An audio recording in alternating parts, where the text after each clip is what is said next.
Chapter 12 The Return of the King. Kara was the one to discover the princess's disappearance when she brought up her lunch. Her knocks went unanswered, strange for the princess who thought it was rude to keep her waiting and did not like being rude. And she could not hear any music inside, so she finally opened the door, guessing the girl to be asleep. Instead, she found flower petals scattered across the floor, the princess's harp lying discarded among them. She put down her tray and immediately ran to find the king and queen. Well, ran was a bit of a loose term. Less than an hour, and she is already gone! What is this madness? Queen Silenda exclaimed when she saw what had happened. Not our fault, Kara thought. At least, she highly doubted that Lady Quinia would ever order that, especially after the events of that afternoon. She is incredibly valuable. Any of our enemies would have a brainer after her, said Via Silenda as she walked in with Jarisse and Vildirmos. Judging by the flowers, I would guess that this is Los's doing. Queen Silenda frowned. Los? But why? She's still mad about what happened with Elinsco the First. Knowing the spirits, she probably don't like Lanczú very much neither, said Jarisse and Quinia, trying to be more careful with her accent. She sighed. Elinsco, just because King Elinsco the First has died does not excuse you from calling him by his proper title. The same applies to my daughter. Jarisse blinked. Yes, sorry. Anyway, since the harp's still here, she's either been captured or killed. Kara blinked in surprise. Vildirmos sighed. Ma, leaving a harp behind don't mean she's dead. He was also speaking in Quinian and being more careful with his accent. Or captured. Via Silenda blinked. I cannot believe I am about to say this, but I agree with Elinsco. Lanczú goes everywhere with that, and given how suddenly she disappeared, death or capture sound quite likely. They won't kill her. She ain't no use to them dead, said Jarisse. Corpses ain't very useful, especially not hers. It'd just make us mad, and they wouldn't have nothing to stop us from attacking them. You are making a worrying amount of sense, Elinsco. Now, we can guess that Los has something to do with this, but who did she give her to? What is she trying to gain? Remember, it is not Lanczú she is angry with, but the Jarissa King. So this must be some way to hurt him through whatever she plans to do with her. They had agreed not to identify Linsco as the Jarissa King where too many people could hear. They're friendly, ain't they? Jarisse asked. Via Silenda nodded. Well then, taking her would hurt him. Maybe that's what happened. So the Jarissa King was back, and he's friendly with the princess, Kara noted. Looks like we're right. Via Silenda glanced at Kara warily, then shook her head. My goodness, Kara thought, squashing a smile. Thank you for telling me, Via. No, that does not sound like something a spirit would do. It is too tame, Via Silenda said. She frowned. You're right. Maybe she's trying to ruin the country. That would hurt him. Via Silenda shook her head again. No, that is not personal enough. Maybe, said Queen Silenda, it is not her at all, but instead someone who wants us to think it is her. Via Silenda frowned. Why would someone want that? So that we do not think to look for who really did it. Or perhaps they think we will not try to get her back if we think Los did it. After all, the last thing anyone needs is to be added to Los's list of enemies. Kara suppressed a sigh. Here we go. So then who? Who wants us to think it is Los? And how would they have gotten in and out without being seen? Jarisse shrugged. Magic? The Soledo! Queen Silenda exclaimed. Kara stiffened, then cursed herself for doing so. You know this was coming. Via Silenda blinked. You might actually be right about that. What is going on today? They are famous for stealth. They have done all sorts of things without being seen. It is not too unreasonable to imagine that they could have gotten in and out without being caught, especially since they almost certainly have spies among us, and probably know more secret passages than I do. But why would Lady Quinia do this to a girl who is like a daughter to her? And what happened this morning? Why return her then, but not now? Kara suppressed a roll of her eyes. That's the thing, she wouldn't. Kara had been questioning the nature of her bond with the princess as well. Many times she had been compared being a lady's maid to being a mother, since they did many of the same things, helping with hair and clothes, mending, cleaning, and it was not as unbearable as she had expected it to be. The princess was kind to her and more agreeable than her real daughters. She seemed to respect Kara in a way only other Soledi had ever done. Of course, there was also the nagging thought of whether it would stay that way should her true identity be revealed. We do not know who those people were or why they gave her back, and the Soledi are already working with the Rossene. Why not this too? Accept it, mon sang. They have fallen, said Queen Silenda. Kara's lips pressed into a line as she weighed how rude or suspicious it would be to interject. Fia Silenda frowned, then sighed. Perhaps you are right, Silekisa. Perhaps it is I who have been blind. She left. Kara was struggling to conceal her anger. Queen Silenda looked at Kara. Could you clean this up, or find someone who can? The last thing Kara wanted at that moment was to do anything for Queen Silenda, but she nodded a little stiffly and began cleaning, or struggling to. Eventually she found someone to do it for her and resolved not to clean any more floors until after her children were born. The king and queen left, the latter frowning. Risisho, who was guarding Linziso's gates last night between Yorhenya and Romieshe? He frowned, worried as to where this was going, but he told her. Lady Elensa and Theofonsia, he said. What about this afternoon? Lord Brialenio and Theofonsia, he said. She nodded. I see. King Ridero paused, then looked over at her. Silesisha. Her father may have been a Soledo, but she is loyal and good friends with Silekisa. I do not know who did this, but it was not her. Bring her to me anyway, Queen Silenda said. I have some questions for her. King Ridero sighed, but did as she said. Thefia stiffened when he said why he was there, and Brialenio made a snide comment about her heritage. Why does she want to talk to me? Thefia asked once they were inside, though she was sure of the answer. King Ridero sighed. You were guarding the gates now and last night when someone tried to capture Silekisa. My wife believes you may have had something to do with it. I didn't, Thefia said. I know that, but someone just stole our daughter. She is not thinking quite straight. She's your daughter too, and you don't think I did it, Thefia said. He paused. I love Silesisha, but I will admit that her ideas on Soledi are simplistic. He thought this was a waste of time and that could be spent finding out who actually took the princess and running him over with Nick, the king's horse. That's one way to put it, Thefia said. The queen was nearly impossible to argue with, and it did not help that she stayed outwardly calm, while Thefia grew more and more panicked as the conversation went on. Though the queen remained calm, it was clear she was angry. Both times when she had guarded the gates, there had been times when she was alone for a little, which Queen Silenda said she could have used to let someone in. There was no one else around to say she had not done it, and no amount of arguing for the integrity of her character overcame how Queen Silenda thought of Soledi.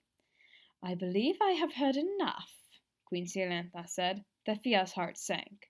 Silesisha, do not do this, King Ridero said. All you will do is make things worse. Queen Silenda looked to a couple of soldiers that were nearby. Take her to the dungeon. They glanced at each other, unsure, but did so, while Thefia cried that she was innocent the whole way. Princess Silenda woke and gasped, eyes going wide with fear. She recognized this place. It was the camp on Real Island, and there was no question as to why she was there. They had caught her. She had evaded them for months, and now they had finally caught her. She shook her head and focused on escape. Her hands were bound with rope, and there was an iron band around one arm, under her sleeve, making it nearly impossible for her to use magic. But her feet were not bound in any way. She frowned. Why would they not stop her from running away? Did they really think she was that helpless? They were probably right, or at least mostly right, but it was still strange. Then she noticed the flowers and the woman sitting beyond them. The flowers made a ring around the girl and were too wide for her to jump over. The woman had black hair braided into a crown and piled on her head, decorated with flowers the way Elaine and some Beraden girls wore their hair, and was dressed in a Beraden-style skirt and blouse, embroidered with flowers. However, she smelled strongly of roses, and it was doubtful that a Beraden peasant girl would be able to afford that much perfume. Los, I presume, said Princess Silenda. Los smiled. Yes, I am glad you recognize me, Princess. She frowned. But I thought you only did not like the Jarissa. She nodded. And you are one of the Jarissa friends. Therefore my dislike of him extends to you. Princess Silenda sighed, not knowing what she expected from the spirits. I assume these are your flowers? Los nodded. And I assume you know what happens to people who disturb my garden? Is not my presence here evidence of what you will do? Princess Silenda somehow managed to keep her tone civil, despite the anger she felt. Los smiled. I suppose it is. Princess Silenda sighed. Wonderful. She could not do anything between the iron and the flowers. She could not jump over them, and even if she could try using air magic to lengthen her jump, she would risk harming them, which was out of the question, not to mention the problem of what she would do after that. She was unarmed, and while not completely helpless in a fight as she had been, certainly could not take on the entire camp, which included a spirit intent on keeping her there as some convoluted revenge against Linsco. She might not worship the spirits, but she did know they were powerful, and it was dangerous to cross them. Thefsco walked over, finishing a pear. Good morning, Jarissa. Princess Silenda looked up at the sky, frowning. Is it morning? How long have I been asleep? Thefsco stopped. No, never mind. She looked at her. Now, I knew you were short, but I don't think I could quite see how short. Do you eat? Your brother, too. He looks like a bundle of sticks. Princess Silenda glared at her. We both do, and I am not that short, she snapped. Thefsco laughed. The princess sighed and frowned. Who exactly are you? Who are you working for? Is it Lady Quinia? Why would she order this? On that note, why would she work with the Rossini in the first place? What exactly are you trying to do here? There was a pause. Then Thefsco started laughing. Are you trying to get me to tell you the plan? 'Cause it ain't gonna happen. Princess Silenda sighed. Oh, I thought that would work. She laughed harder. What do you think I am? Stupid? Princess Silenda looked down. No, I suppose you are not. Thefsco looked up. Really? Well, that's surprising, coming from you. She blinked, then sighed, resisting the urge to roll her eyes. Thefsco turned to Los. We're ready. Can you get over the flowers? Princess Silenda blinked. Ready? For what? She had barely gotten the words out when Los picked her up and set her down roughly on the other side of the flowers. She awkwardly tried to pull her skirts away from them, but Thefsco took her ropes and pulled her forward. She yelped, barely keeping her balance. Thefsco walked at a swift pace, and she practically had to run to keep up. Where are we going? What is happening? She asked. Thefsco glanced back. Really? I already told you. I'm telling you the plan. Oh, so we are enacting whatever your plan is. But what is that? I just said I ain't telling you that, so stop asking. Her tone was starting to turn dangerous. But you are doing it now, so what is the point in keeping it secret? Thefsco stopped, thinking. I guess you're right. The princess looked up, then squeaked as Thefsco whipped around and pointed her knife at her chest. She was so close, Princess Silenda thought she could see gray eyes behind the mask. No, of course I ain't telling you. Ask again, and I'll start cutting. We need you alive, but that don't mean you can't scream a little, she practically growled. Got it, Jarissa? Princess Silenda nodded, eyes wide. Thefsco turned around and started walking again. They went to the center of camp, where the Rossini were gathered around Lord Gageloso, a quiet shadow of a boy a little younger than the princess, who stood near Lord Gageloso and stared at the ground, a small and fidgety boy a few years older than Jarissa, dressed like a Cineran, standing between two Rossini and chewing on his lip, and two women. One looked like a little girl with curly red hair. Her eyes were dark and her face serious, at odds with her apparent age. The other was Lady Quinia. The princess gasped, her eyes filling with tears. She almost started crying before Lord Gageloso frowned. They are Temmie and Moria, he said. Moria always appeared looking like a figure from one's childhood, usually a paternal or maternal one. In this case, the girl's godmother. Temmie was fond of having her apparent age contradict how she carried herself. She blinked. Oh, Of course. Ow, I want him to see a car, Ethisica complained. Lord Gagel also sighed. She is of no use to us like that. Besides, he added, glancing at the princess, who shrugged back from his gaze, he smiled. She is a clever little girl. She would have figured it out eventually. Ethisica sighed. You ain't no fun. Princess Silenda stiffened. What do you mean, little girl? I means that you're over a head shorter than me, said Ethisica. I mean, that's even more than my sister. Her sister was not that short, about midway between Princess Silenda and the Fiazites. Lord Gagel also frowned. No, that is not what I meant. Princess Silenda looked at the boy next to Lord Gageloso and blinked. Her eyes rounded. Signor? Is that really you? The boy flinched and stiffened, still staring at the ground. It had only been 3 months since she had last seen him, but he looked very different. Quiet and sad, maybe even broken, rather than the joyful boy he had been before. What had they done to him? She did not want to think too hard about it. My servant, said Lord Gageloso. Your slave seems more accurate, Princess Silenda thought. Tammy frowned, looking impatient. Let us get on with this. Yes, of course, said Lord Gageloso. What exactly is... Princess Silenda was silenced by Ethisica glaring at her and raising her knife. Lord Gageloso raised an eyebrow. Really? I would think that you would find this funny. She keeps asking about the plan. It got old fast. He looked to the princess. Do you really think we are so foolish? Perhaps I gave you too much credit. She looked down, her face reddening, but muttered, It worked with the old Minister of Trade. Temmie sighed. Stop this. We have work to do. Of course, Temmie, Lord Gageloso said with a pointed look at Princess Silenda. She straightened. Good.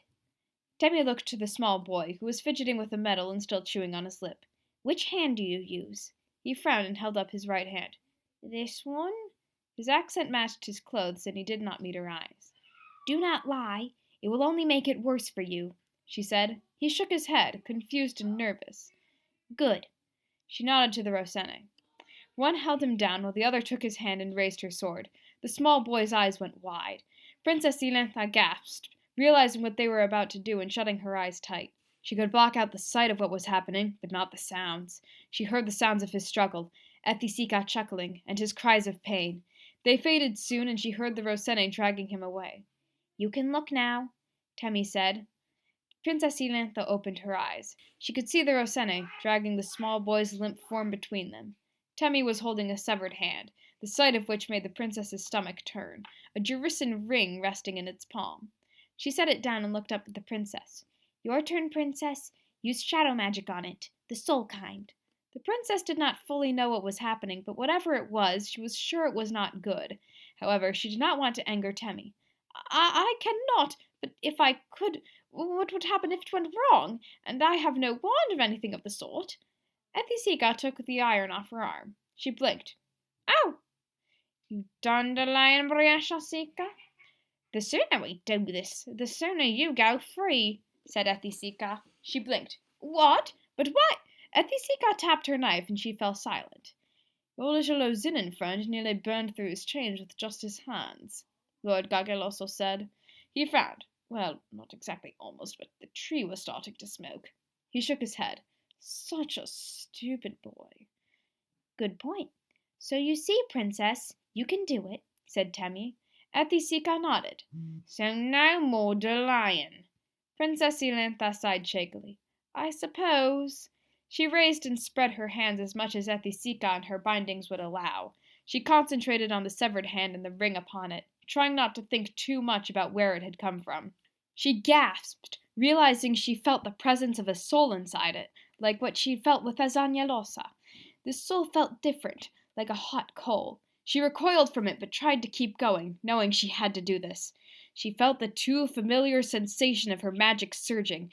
It burst from her, rushing to the ring, and luckily doing nothing too destructive. Temmie chanted something that she did not hear. Her eyes were wide, staring at the ring. Something red rose out of it and began to take the form of a man. Then his physical form was returned to him. That is enough, said Lord Gageloso after some time. Princess Silenta's magic finished its surge a few seconds later, and she almost fell back, breathing heavily. A massive elf man, even larger than Belashalloso and the king, had taken form where the ring and hand sat. He was 1.5 feet taller than Princess Silenta, 1.5 times the height, and probably twice the size of Linsco.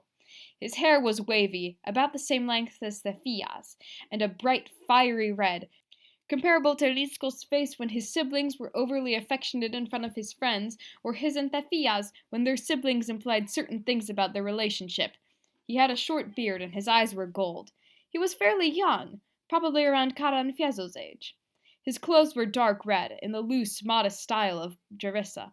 They were fine, but not very elaborate. The crowd bowed to him. Princess Silenta stood there in shock and disbelief for a few seconds, before Ethisica forced her down as well. Menosino stared at him with wide eyes until Lord Gageloso cuffed him on the ear, and he dropped as well. Seeing that, something between confusion and anger flickered across the man's face. The rest of the Sorode were too confused or terrified to react. They were also forced down. "Does anyone have an organ?" the man asked. He had a deep, melodic voice and a Jarissan accent. One from Jarissa might have noticed that there was something a little strange about it, a slight rounding of his vowels, and a hesitation when pronouncing his sh and zh sounds. He emphasized the stressed syllables of each word, as if he were reciting poetry or singing. His voice was one that two in the crowd knew far too well. It filled the Natos with annoyance and rage, and brought back old grief. The other was still unconscious. Lord Gageloso blinked. "No, my lord, we do not usually take trophies. Especially not that." He frowned. "What, do you not like music, or are you worried about damaging it? Because if it's the first, we need to reconsider our alliance."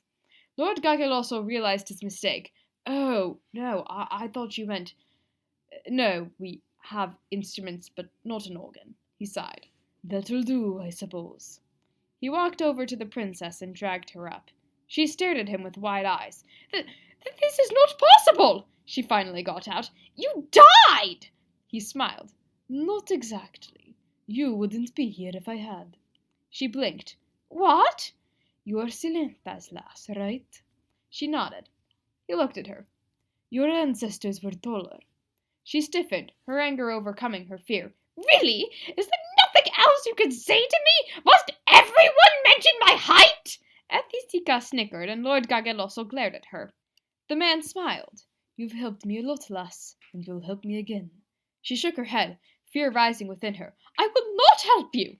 "When did I say you had a choice?" She tried to pull away, but he put one arm around her back and his hand on her chest. She felt the sickening feeling of something reaching inside her, grasping at something else to pull it out. He released her and she fell back, gasping when she saw what he held. Above his hand floated a small gray hexagon. She gasped, suddenly feeling exhausted. "What? But—" "I think it is time to go home, princess," said Temmie. She frowned. "What? But—" That overly strong floral scent was filling her nose again.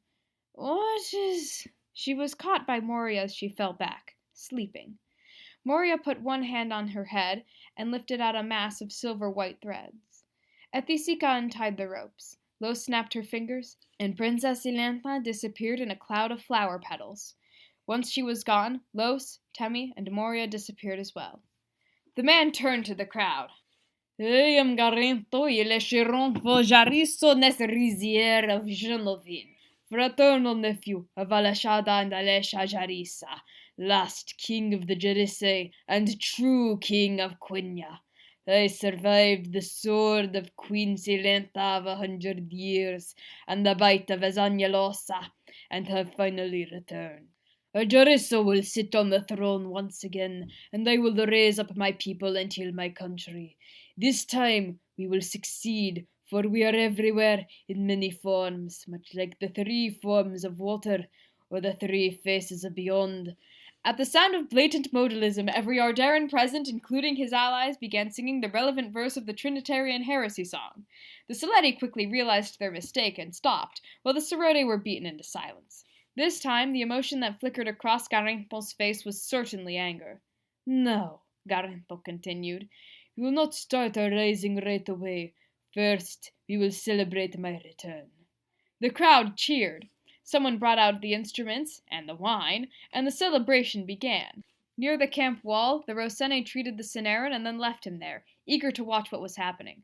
When he awoke, he tried not to look at where his right hand had once been and asked for the intercession of Saint Erminio, painfully aware of the irony and of how the old jokes had come true.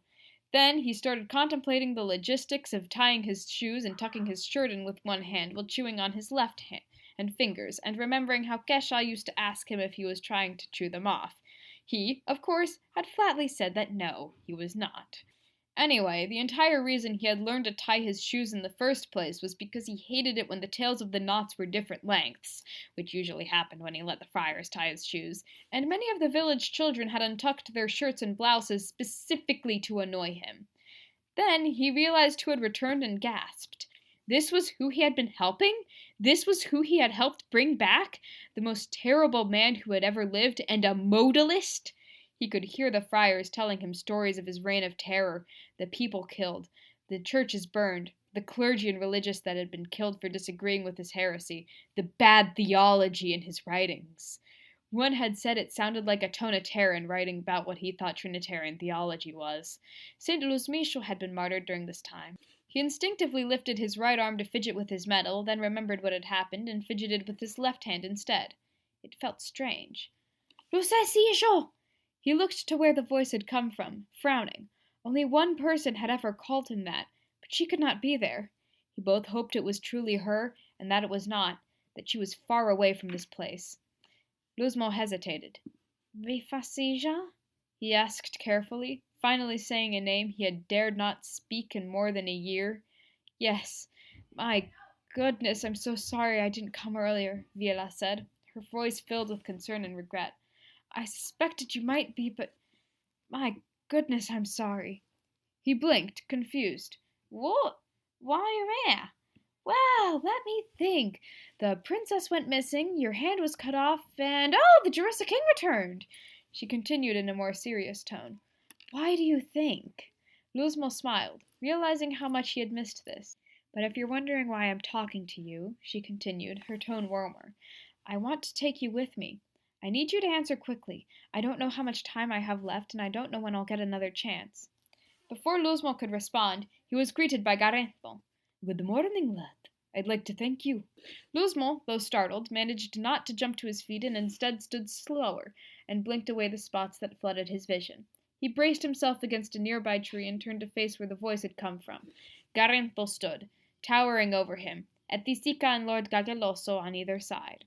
Menosino stood behind them. "Excuse me?" Luzmo said. At the look Lord Gageloso gave him, he blushed and corrected himself hastily. "Sorry. Excuse me, my lord." He started fidgeting with his medal again. "Bow before your king, boy," Lord Gageloso said. Garento put up a hand. "No, it's fine, Lord Gageloso. I've gotten quite enough bowing today already." "Of course," Lord Gageloso said. He looked back at Luzmo. "Look him in the eyes, at least." Luzmo stiffened, his gaze snapping to Garento's. "Lord Gageloso already don't like you. Look him in the eyes," he thought. He always got uncomfortable when he tried to hold eye contact, though, or looked away without realizing he had done it. The golden gaze of Garento was one he found particularly unnerving. He bit his lip, realized he had broken eye contact, silently cursed himself for not being able to do it for even 10 seconds, and met Garento's eyes again. "What were you saying?" he said, then winced, worried that sounded rude. Garento smiled a little. "You didn't think I'd thank you for all you've done?" Luzmo shook his head. "No, my lord, of course not. You're welcome." In truth, he felt terrible that such a man would thank him for anything, let alone helping him return, and was a little annoyed that he was acting like he had willingly given up his hand. He had not known what was happening until Bornira's blade met his wrist. "Also, I heard what happened to you, going north and all that," Garento said, his face serious and sympathetic. "It's a terrible thing, and I feel quite sorry for you." Luzmo blinked, surprised that the evil Jarissa King was capable of feeling something like sympathy, or anything that was not evil. "Thank you," he said, uncertain. The celebration was starting to become loud and bother him. He raised both hands to rub at his ears, but then remembered what had happened to his right hand and only rubbed his left ear. The reminder of his missing hand was not helping how he was feeling. "Hey, were you talking to?"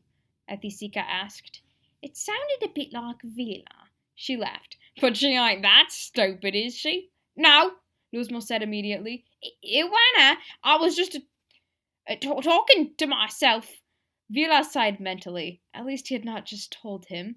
She loved him, though she was not exactly sure how, but he was a terrible liar. "Right," Ethisica said slowly, skeptically. "In an Oxinian accent."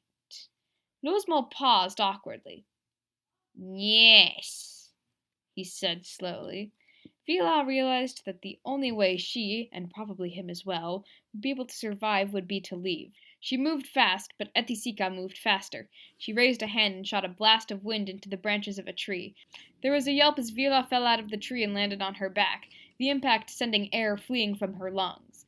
Luzmo stared with wide eyes and started rocking on his heels. "Welcome back, Vila!" Ethisica said, laughing gleefully. Though winded, Vila was trying to scramble to her feet.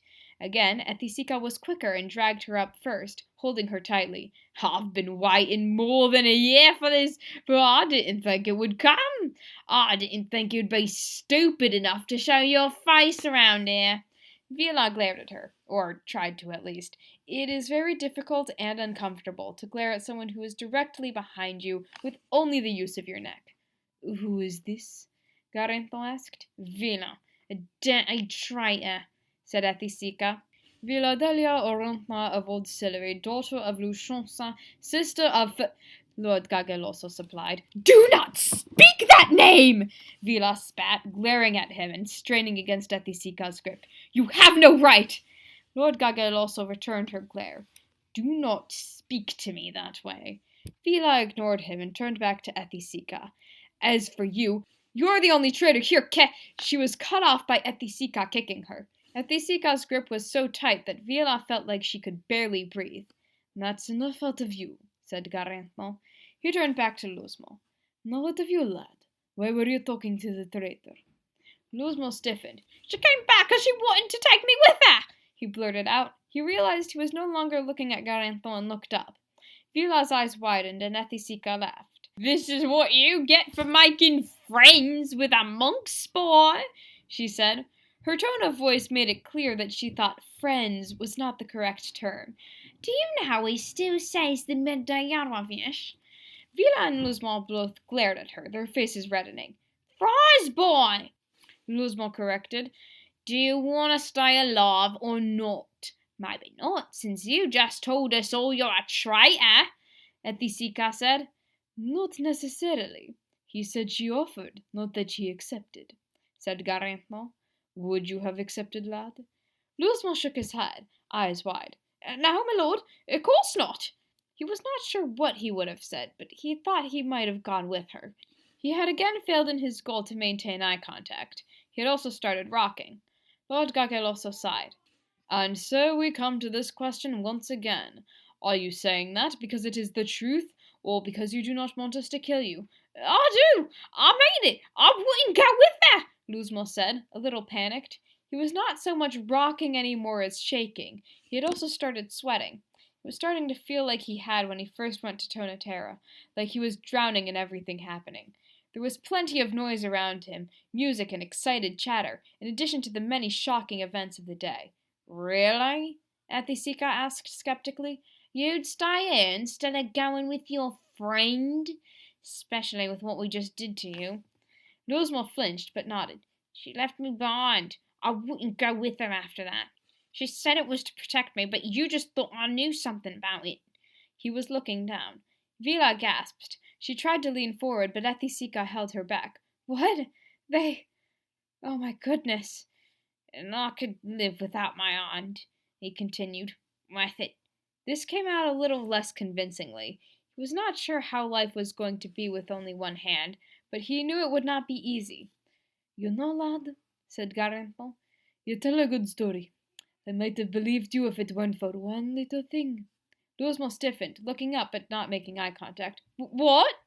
Why would you lie to protect her if you don't care about her? Before he could try to run or defend himself, Ethisica ran forward and grabbed his wrist. Great! Now I've two traitors, Ethisica said gleefully. Garantno sighed. So you really betrayed me, lad, he said. After everything?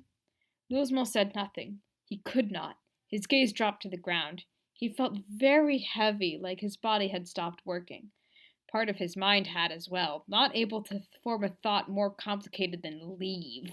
He wanted to sit, but knew he could not. Garantno frowned. You'll not even try to defend yourself? Ethisica shook him. Speak, boy! Luzmo was still silent. He shook his head slightly, which was the most complex answer he could give. Whenever he moved at all, it felt like he was only just remembering he had limbs. Vila was looking at him, more concerned for him than for herself. Lord Gagel also frowned. I think we broke him. Again. Wonderful, said Garantho, who had no idea what that meant. He looked at Vila.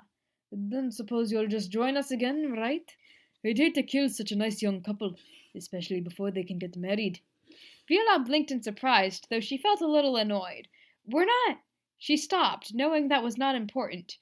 No, I won't. I know he won't either. He sighed.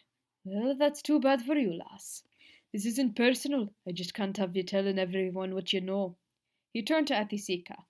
Put them with the Notus. I want to talk to him anyway. We'll kill them later. I'll take care of it, my lord, said Ethisica. Her tone was very concerning.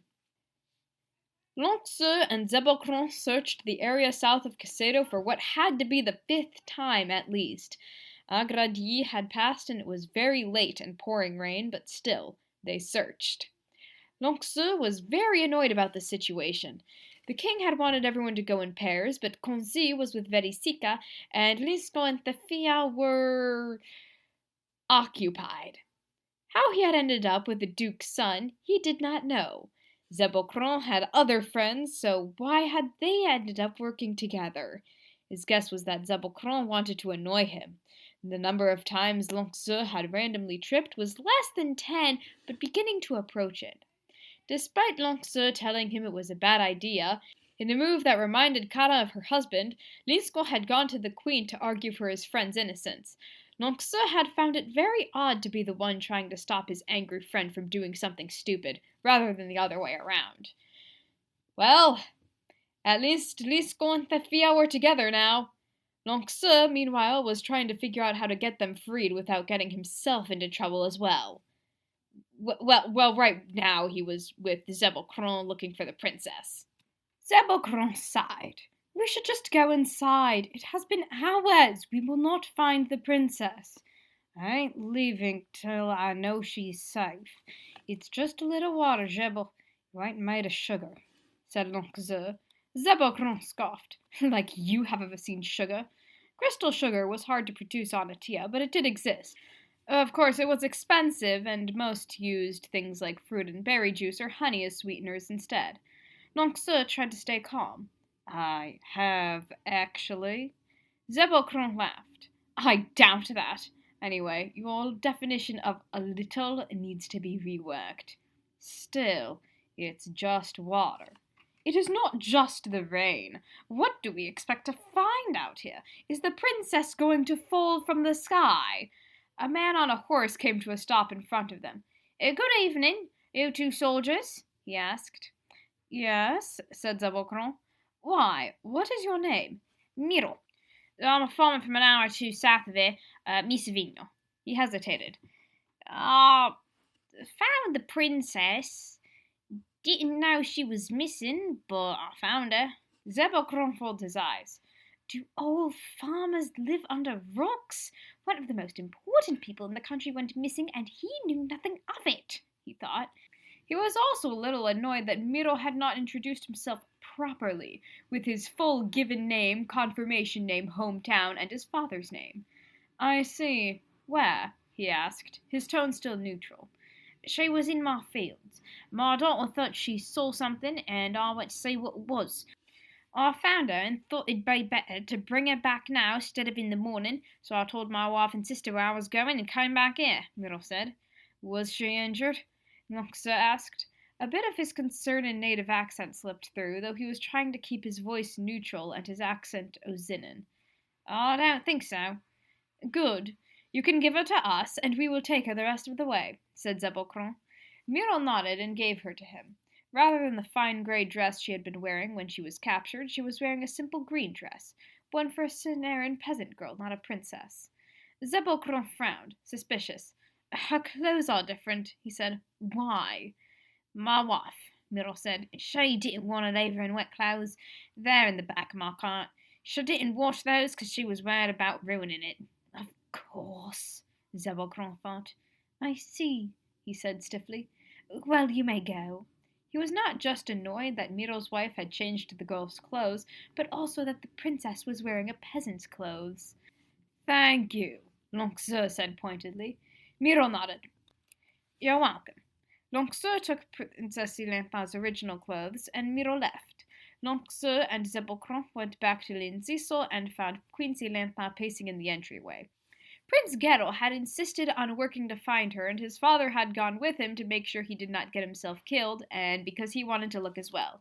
Via Silenda, Luzisnia, and Viodirmos were out, the first because of what she had said earlier, the second because she knew how criminals work, and the third to keep them safe, or, more likely, keep other people safe from them.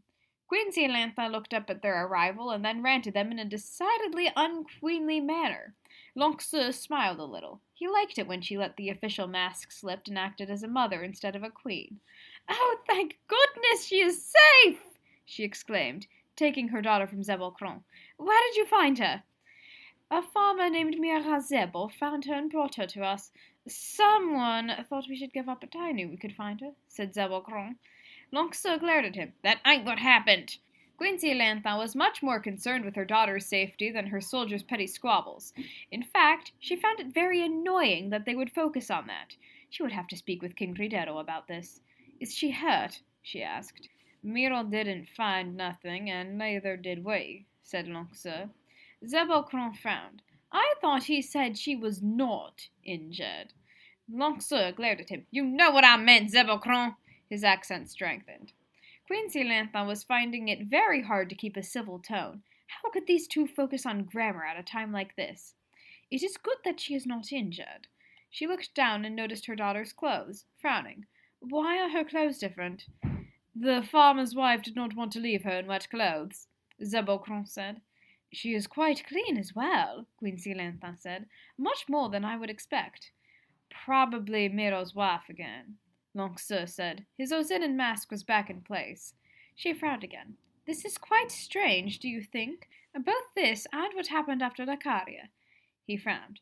It is. I wonder what's happening. She can offer an explanation when she wakes. For now, you may go. They bowed to her and left. Queen Silenda took her daughter to her rooms, then cleaned her up and got her into her nightgown. She did not want to ask Kara to do this since it was so late, though she did send someone down to see if she was awake and give her the news. Kara was just about to go to bed and was relieved to hear the princess was safe. So you can be respectful. I was beginning to think you did not know the meaning of the word, though I suppose that could be true as well. It is trisyllabic, said Zebbocron as they walked. Lanczú sighed. The queen earned my respect. She don't insult me in my home every chance she gets. My home and me, Zebbocron said. Oh, be quiet! He looked up. She also don't say... He sighed again and looked away. That word. Borgnol? And last I checked, there was only one queen. Lanczú glared at him. Yes, that! You're just proving my point. What do you hope to gain from that friendship with the princess anyway? A princess cannot marry a farmer, especially not a heretical Bavarian one like you. Lanczú stared at him. I ain't trying to marry the princess! He almost laughed at the idea. He was so surprised that his native accent came through, and he almost forgot to say, and I ain't no farmer, or heretic. Then what are you trying to do? Not everything's gotta be about an alliance, Bebel. Zebbocron made a face. Never call me that again. It is bad enough that I have been cursed with this horrible name and forced to endure your undignified corruptions of it, but Bebel is too far. Lanczú smiled. All right, Zuzu. That name had a particularly childish and informal connotation. When not a child's name, it was seen as taunting, usually in a siblings trying to annoy each other way. If Linsco had a Zebel name, it would probably be what Maria called him when she was trying to annoy him instead of Linsco Siquinho Quiso. Well, probably Zuzu Siquinho Quiso. Zebbocron shot him a glare and then continued their conversation. Then what are you trying to do? Whom are you trying to marry? Lanczou looked at him, surprised and somewhat indignant. That ain't none of your business! He loved Luzmo Roja, and she had similar feelings about him, though she would never let herself entertain such feelings, thinking that any love she might have would be unrequited, and Lanczou did not want to make their friendship or her friendship with his sister awkward. Farelia Mircetas had noticed this, though, and made their marriage her personal mission. The problem was that whenever she tried to tell one party of the other's feelings, he or she did not believe her. I would suggest the half-traitor girl, but it is clear that she and Elinsco love each other, Zebbocron said. Lanczou's fists clenched. She ain't no traitor! Then why is she in the dungeons? 'Cause Lanczou cut himself off before he said something that would have him joining Linsco and Thefia, and glared at the other boy. Zebbocron smirked. Perhaps you want to marry one of your cousins, Zebbocron suggested. No! Usually when Zebbocron made comments like that, he pointed out that nobles were not much better on that front, but he could not figure out how to do that then. There was actually an Alayan folk tale where a prince rescued a princess from an evil mage, hoping it would win him her hand in marriage. However, by the time he got there, she had already killed the mage. He still asked if he could marry her. She pointed out they were siblings, to which he responded, "Since when has that stopped nobles?" Now, marrying one's close relatives, including first cousins, was forbidden by the church without a dispensation. Politics and lack of options were apparently good reasons to get one. The one thing Archbishop Micharello was trying to do that some people actually liked was that he had stopped giving dispensations to nobles who wanted to marry their close relatives for political alliances. What about that girl from Cervirnicadar? Zebbocron asked. Lanczou laughed. Give me some credit. I ain't marrying no one from Cervirnicadar. Zebbocron blinked. But you two are friends, are you not? She's from Cervirnicadar. I ain't never marrying no one from Cervirnicadar. Zebbocron sighed and muttered something that included a certain word which began with B. Lanczou's hand tightened into a fist and he glared at him. Zebbocron, he growled. Good night. Try to fix your theology, Zebbocron said dismissively. He went to bed, but Lanczou was kept awake, thinking about his friends.